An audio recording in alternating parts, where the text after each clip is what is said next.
Bonjour à tous et bienvenue dans ce 7ème épisode du Let's Play de The Vanishing of Ethan Carter. Donc là, on va résumer très légèrement le dernier épisode. En gros, on a avancé dans les mines et on s'est fait bouffer par un vieux zombie. Heureusement, il y a une espèce de sauvegarde automatique qui nous a mis juste avant l'avertissement qui nous disait de ne pas avancer. Maintenant, ce qu'on va faire, c'est que les avertissements qui nous disent de ne plus avancer, on va les écouter. On est retourné en arrière pour essayer de voir si on pouvait faire un truc avec l'escalator qu'on avait, enfin l'ascenseur qu'on avait laissé près du râtelier à pioche. Et du coup, on y est là. On est là. Donc là, on peut examiner le verrou cassé de l'extérieur, la victime noyée, post-mortem, anté-mortem, on ne sait pas. En tout cas, c'est la maman d'Ethan. Donc a priori, on n'a pas remis tous les trucs dans le bon ordre. Donc on ne peut pas faire ça. Ce qu'on peut faire, c'est faire remonter encore un cran le... Je ne sais pas s'il y a un intérêt. Peut-être que la pioche est tombée en bas. Non.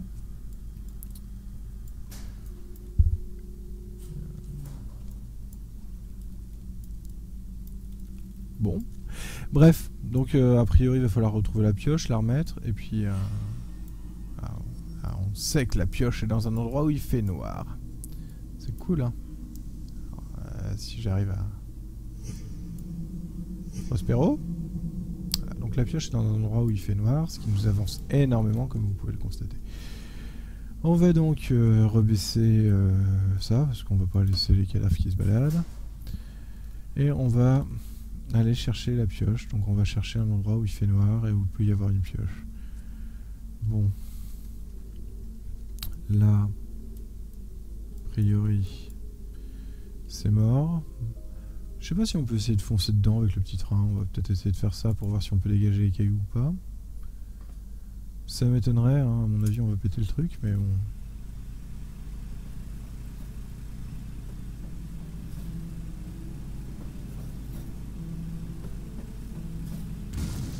Ah bah non, on a pété les cailloux. Mais je suis trop fort quand je m'y mets. Donc du coup, là on a un truc qui fait de la lumière. Et on va pouvoir peut-être aller récupérer la pioche. Ou pas.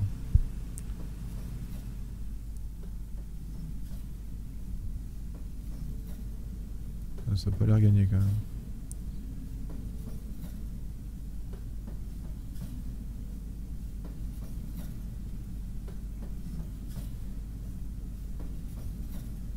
Ouais, mais on va pouvoir avancer. Ah, ça on l'avait pas vu tout à l'heure. Allez. On va le quitter. Hop. Et là on peut... Ah, pourquoi on peut plus? Il faut le mettre vraiment dans le rayon de la lumière. Putain, c'est un peu relou là. Mais on a la pioche avec... Voilà.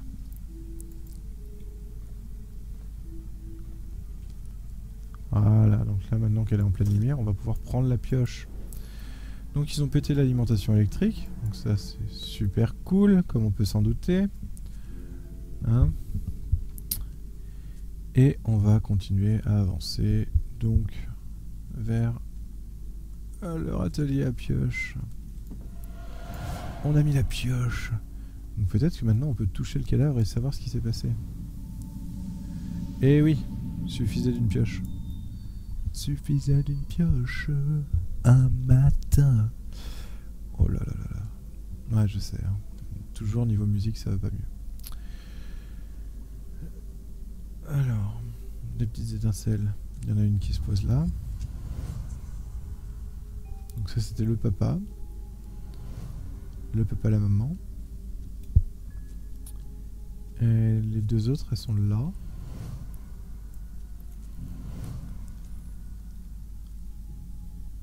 Alors, je pense à chronologie 1,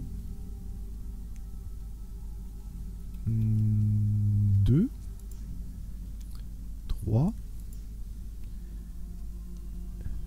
4, 5, et on va prier pour que ça marche. Non, on va pas prier. Normalement ça devrait être bon, mais on sait pas, j'en sais jamais. He probably ran. Well, why wouldn't he? Why would he be here? Shit. That was probably a raccoon. No. No, I don't think it was. Non, ce n'était pas un raton laveur. He's just a kid. He didn't disturb anything. He just found a room in an old house.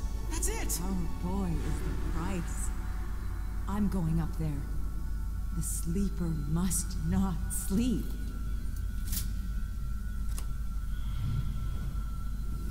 Ah non, je me suis planté. Donc 1, 2, c'est bon. Ah ouais, mais du coup, il envoie sa femme en haut. Et je pense que c'est quand il redescend que... Ok. Ok. He's just a Ok. He can't get away. It's the sleeper's time to awake. Missy, listen to yourself. No, I see clearly. The sleeper breathes inside me. You're sick. We all are. Dale, what are you doing? Ah...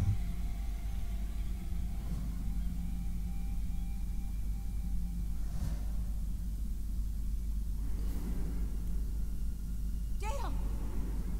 Dale, what is this? I'm fixing something.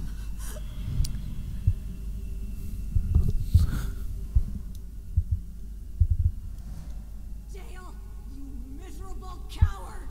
Let me out! The sleeper demands to rise! Le dormeur doit se réveiller.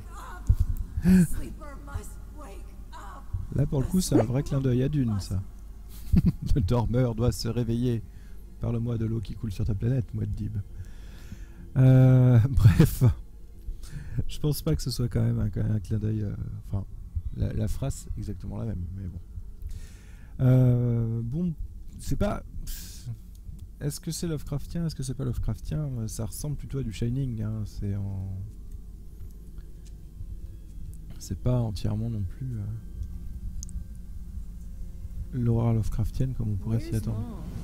I thought I heard her voice. She's still looking for you. You need to leave. Go through there. Through that water?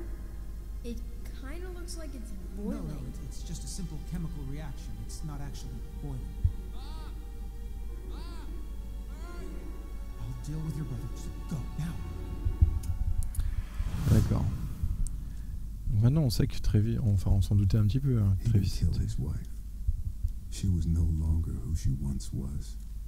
Neither was he. Something was using all this pain and death. Something was becoming stronger. Ouais. Et c'est le truc qu'on va chercher. En même temps, voilà. On a bien vu qu'il y avait un papy zombie. Avanti, avanti, hein. Maintenant qu'on a un petit train.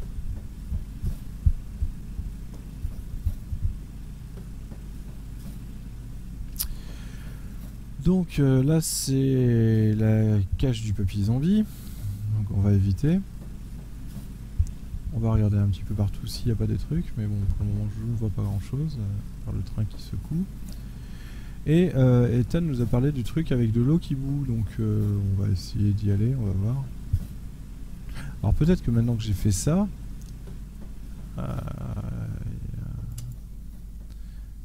non, on va le rallumer. Éteindre, c'était pas l'idée du siècle. Peut-être que maintenant que j'ai fait... on va voir s'il y a toujours le panneau d'avertissement, tiens. À mon avis, il a peut-être sauté, vu qu'on a remis les trucs dans l'ordre et tout ça. Ou pas, on va voir. Bref, ouais. Ouais, donc là on commence à s'engouffrer effectivement dans l'horreur, dans l'angoissant, dans le... avec les gens qui sont clairement plus les mêmes que ce qu'ils étaient au départ. On commence à voir effectivement qu'ils commencent à s'entretuer, etc. Mais il y a un petit côté plus... Enfin, je sais pas. C'est pas exactement ce que j'aurais attendu en termes d'horreur Lovecraftienne. Mais bon, c'est pas grave. Donc là... n'avance plus, rituel... Voilà. Donc, à mon avis, il faudra repasser par là plus tard, parce que la dernière fois qu'on est passé par là, on s'est fait bouffer. Ok.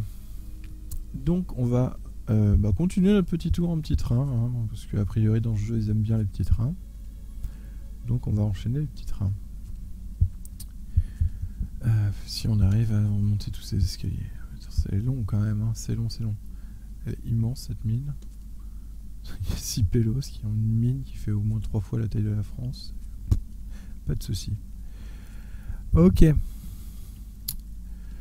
Bref, bon, cette entité, le dormeur là qui doit se réveiller, qui doit pas se réveiller, on n'en sait pas trop en fait. Hein, s'il est déjà réveillé, s'il doit pas se réveiller, si, voilà. C'est un peu étrange.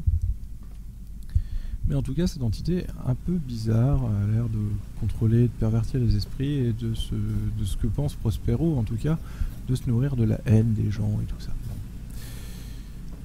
Voyons voir ce qui s'y passe. Alors là, une autre caverne qui est allumée. Donc on va peut-être s'arrêter pour aller faire un tour dans la caverne allumée. Sachant qu'en plus, là je vais péter le... Voilà, le petit train refuse d'avancer plus loin. Donc si nous ne trouvons pas quelque chose dans cette caverne allumée, nous allons être obligés de passer par là où il y a le papy zombie. Ah, l'eau qui bout, dont nous parlait Ethan. Elle bout pas vraiment, c'est une simple réaction chimique. N'empêche qu'on va éviter de passer pile poil sur les champignons jaunes là, parce que je les sens quand même moyennement bien.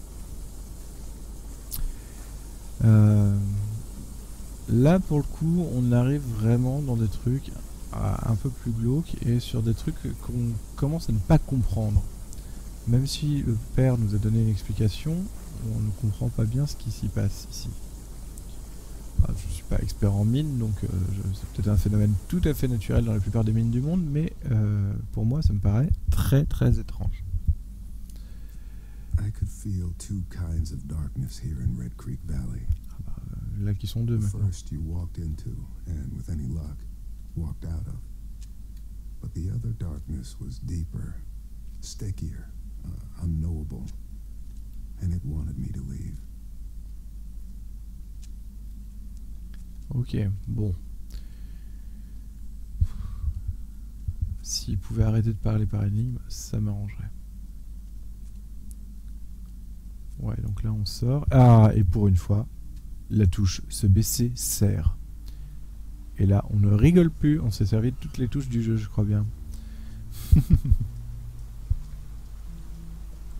Et donc... Ah, on est en bas. On est en bas de ce grand escalator qui ne bougeait pas. Ok, donc on a des nouvelles maisons du village à visiter. On va peut-être comprendre pourquoi ils sont que 3 en haut, que 6 en haut. Et on va peut-être savoir un petit peu... Oh, il y a une espèce d'énorme ancien cadran solaire qui est là. Voilà, voilà, bon ça c'est plutôt une bonne nouvelle. On va hop, essayer d'avancer un petit peu là-dessus. Voir ce qui s'y passe. Et puis,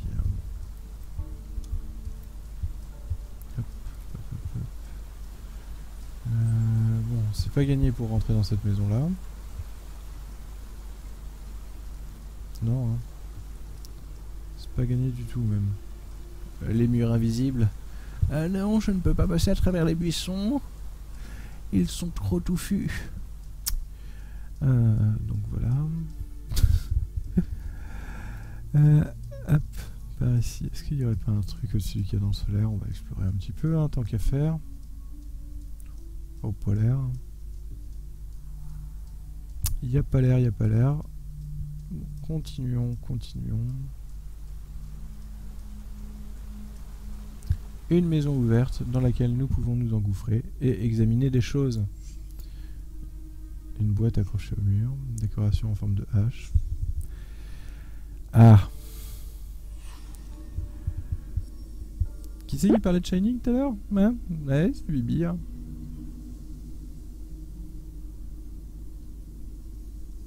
Allez, allez.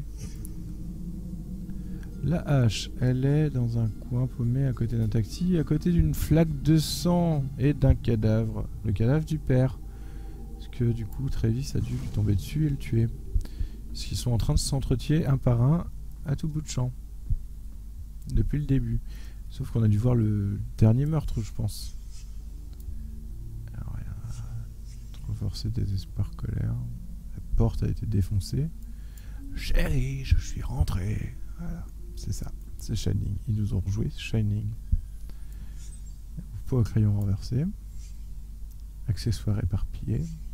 Quelque chose pris dans l'urgence. Bah, il y a quelqu'un qui est mort par terre. Ah. Il y a quelque chose qui manque dans le pot à crayon. Les ciseaux qui sont près d'une grosse bobine qui a l'air d'être dehors. Ok, on va examiner la hache. On va prendre la hache. On va examiner la victime prise au piège, d'accord. Gorge ouverte. Pas d'empreinte dans le sang, pas de signe de lutte. Non. On n'a pas replacé les éléments dans leur truc d'origine. Donc du coup, leur place d'origine. Faut que j'arrête de faire des E, des A, des trucs et des machins. Et que j'utilise des vrais mots. Et que j'apprenne à parler un peu. Trouvons la bobine. Avec les ciseaux. Replaçons les ciseaux et essayons de savoir ce qui s'est passé entre Travis et son père. Puisque ce qu'on pensait savoir à mot couvert nous a été effectivement confirmé. Travis est le frère d'Ethan. Tintin. Grosse musique de révélation, tout ça. Donc bon, avançons un petit peu sur... Voilà. D'accord, donc je peux partir par là. Ce qui est étonnant, puisque... On prend vite l'habitude du mur invisible qui se retient tout le temps. J'ai cru que j'allais me vautrer, je me suis dit, oh merde, le con. Mais non, même pas. Donc il faut que je trouve cette bobine. Ça avait l'air d'être à côté de la rivière, à côté d'un truc.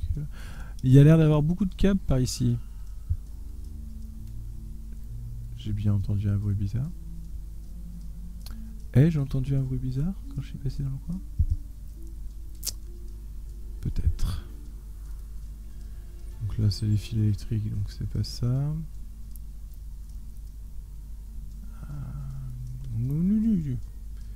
Où quelle est cette bobine? Montre tes selles, bobine. Oui, oui, oui. La fatigue, tout ça. Ça arrive, malheureusement.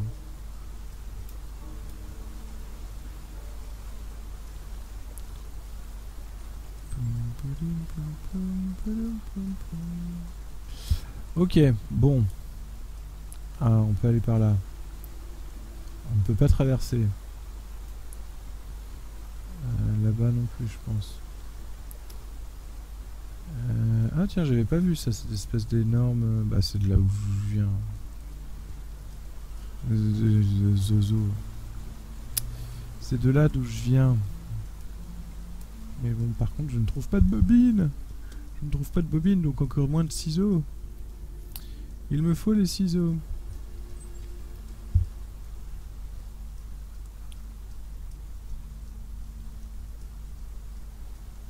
Oh, c'est pas vrai. C'est à côté d'une petite rambarde comme ça.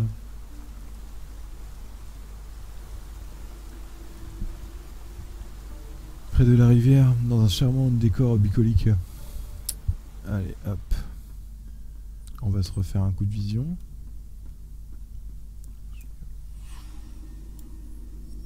Voilà. Alors, je me demande si ça me donne pas quand même la direction, ce truc-là. Là, il y a la bobine. Okay.